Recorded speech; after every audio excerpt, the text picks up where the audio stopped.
This is Democracy Now! I'm Amy Goodman with Juan Gonzalez. The chair of New York's Democratic Party is facing calls to resign after he compared Buffalo mayoral candidate India Walton to former Ku Klux Klan leader David Duke.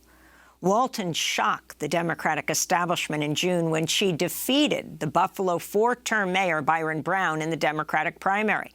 India Walton is a black single mother. She's a registered nurse, a longtime community activist, and a self-described socialist. But many of the state's top Democrats, including Governor Kathy Hochul and Senator Chuck Schumer, are refusing to endorse her in the general election. The Buffalo Mayor Byron Brown is now running a write-in campaign in an attempt to stay in office, but she already defeated him. On Monday, the chair of the state's Democratic Party, Jay Jacobs, was asked by Spectrum News about why many Democrats are not endorsing Walton.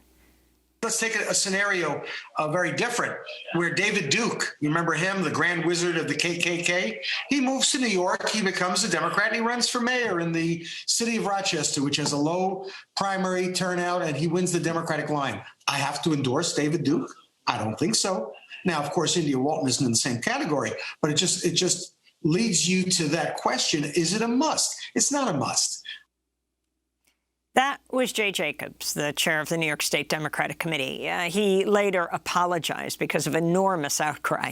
Congressmember Alexandria Ocasio-Cortez responded by tweeting, quote, Jay Jacobs absolutely should resign over his disgusting comments comparing a black single mother who won a historic election to David Duke. India Walton is the Democratic nominee for mayor of Buffalo. No amount of racist misogyny from the old boys club is going to change that, she said. AOC will be heading to Buffalo Saturday to campaign with India Walton. This comes as nearly 2,000 nurses at South Buffalo's Mercy Hospital are on strike, one of many strikes underway nationwide this month, and India Walton is a nurse.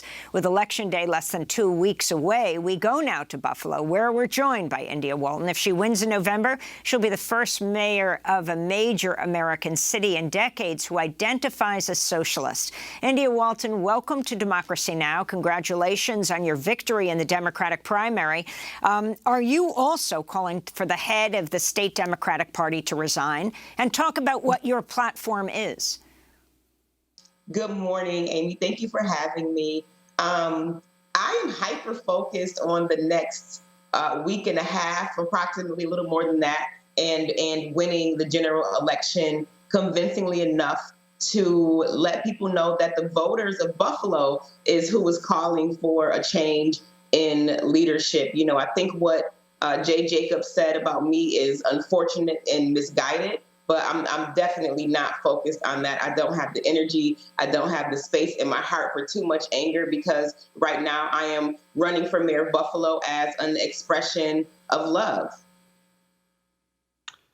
And India Walton, I wanted to ask you, you were not only a nurse, you were a union delegate of 1199 SEIU. Clearly, the labor movement was a big supporter of yours.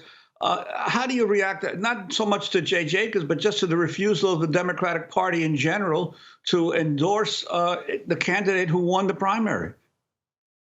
You know, the way I see this race right now is a class struggle, right?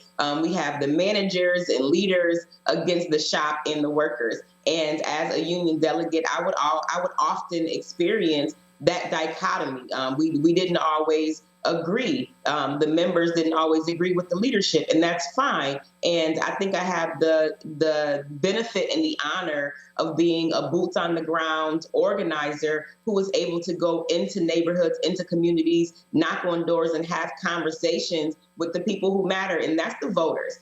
So while, you know, it's my hope that established Democratic leaders would endorse and support, that's not who I'm here for. I'm here for the voters of Buffalo. And I would add that, you know, the chair of my local party, the Erie County Democratic Committee, even though they endorsed my opponent pre-primary, they have come on board after I won and been true to their word of supporting the Democratic nominee. My assembly person, John Rivera, is in support. My county legislator, April Baskin, is in support. And my state senator, Sean Ryan, is also in support. So, you know, there's a few people who are publicly supporting, but more importantly, there are thousands of everyday working class Buffalonians who are going to come out to the polls and vote for me on November 2nd. And you were not only a longtime labor activist, but you also were involved in affordable housing and as executive director of the Fruit Belt Community Land Trust. Could you talk about how your experience in fighting for affordable housing shaped your decision to run for office? Yeah, the Fruit Belt Community Land Trust came out of that community's desire to stay in place, to protect homeowners from huge increases in their tax bills as a result of reassessments and rising rents. And, you know, the prior administration had a policy of demolition as a means to combat blight in the community. So there were 200 city-owned vacant lots in the Fruit Belt neighborhood that folks really wanted to put to productive use, but also use as leverage to get some community benefits from a growing medical campus that's adjacent to the neighborhood. And, you know, working in the Fruit Belt proved to me that the people know what they need where they live, and the people closest to the problem are closest to the solution. And experiential expertise, living the life of an everyday person, is enough when you can enlist the help of experts and professionals and highly skilled folks to get the job done. Not only that, but approaching the city and trying to just purchase land to build affordable housing on and seeing how complicated that process was. And it was like, hey, like, this is what the community's asking for. We all know there's an affordable housing crisis, and to have very little cooperation from the city, who had all of the ability and all of the power to help us construct affordable housing to the benefit of the community, really was motivating to me to go ahead and run, so that we will finally have a compassionate and empathetic ear in City Hall to want to work along with community groups who are trying to do good and not work against them. India Walton, I mean, this was an amazing victory on your part. You beat the four-term Democratic incumbent mayor, who's now who's launched a write-in campaign against you. This reminds me very much of Cori Bush, who ran for Congress and who, you know, beat a real dynasty that went on for decades. So if you can talk about what you think is most different about your candidacy, and also, I mean, the striking nurses, you're a nurse in Buffalo, thousands are out on strike. Are you a part of that?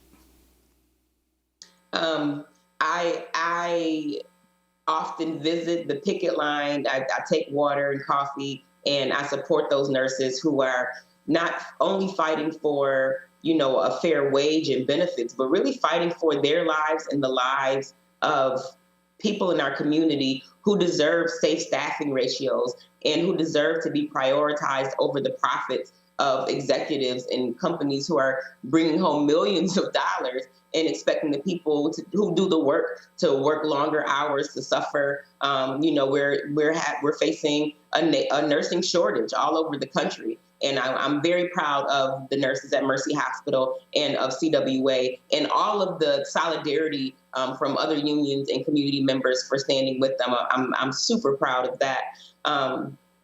But to the first part of your question, which I don't even quite remember what it was.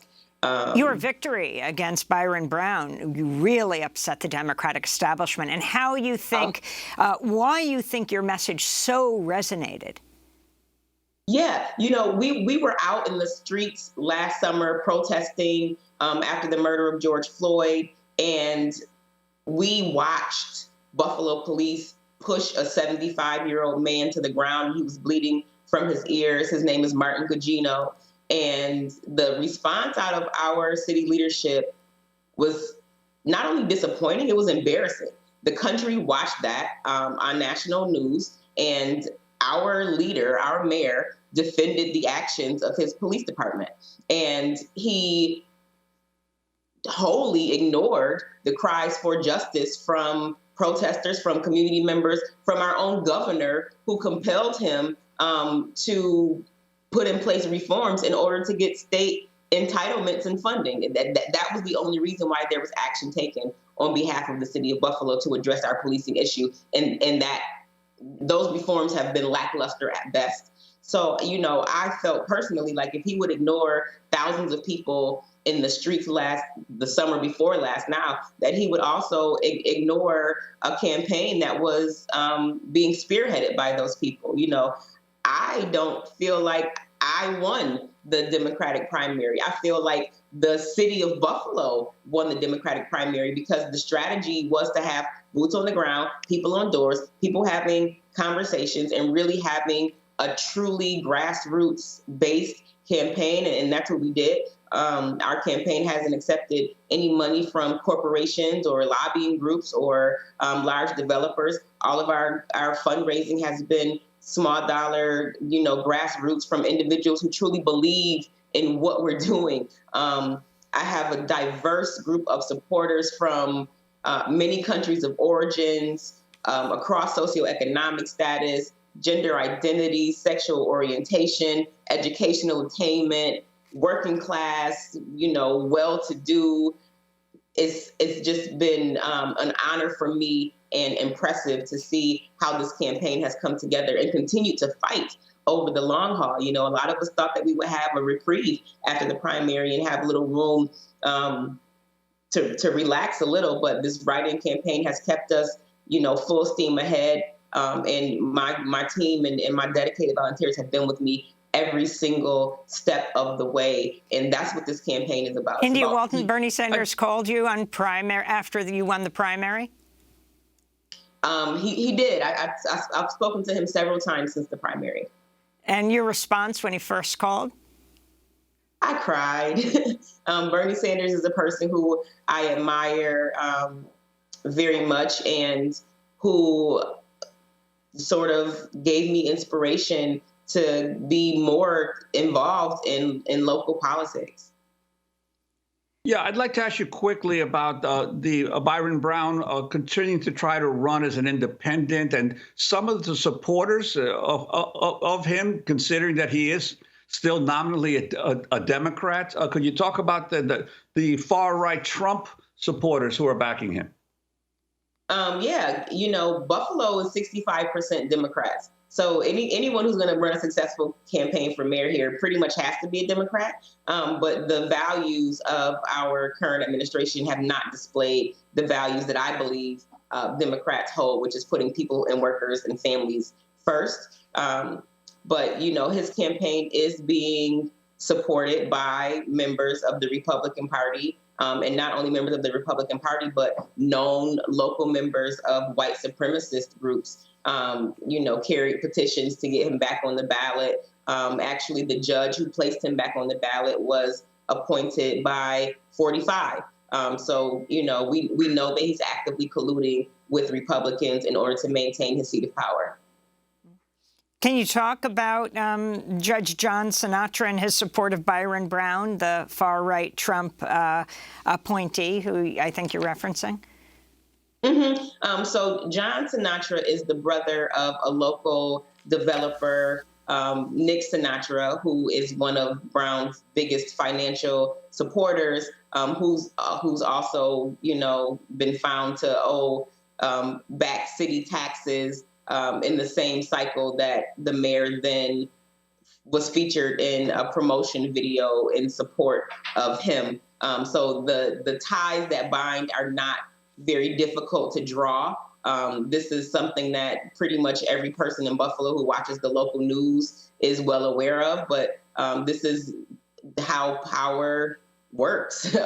Those with money and those with power are able to manipulate the system, skirt the rules, but ultimately I believe that justice will prevail. And in this case, a panel of appellate court judges decided that he could not be on the ballot. So he's using a lot of money and independent expenditures funded by the real estate lobby to continue to stoke fear among voters and smear me personally. But I don't think it's gonna work.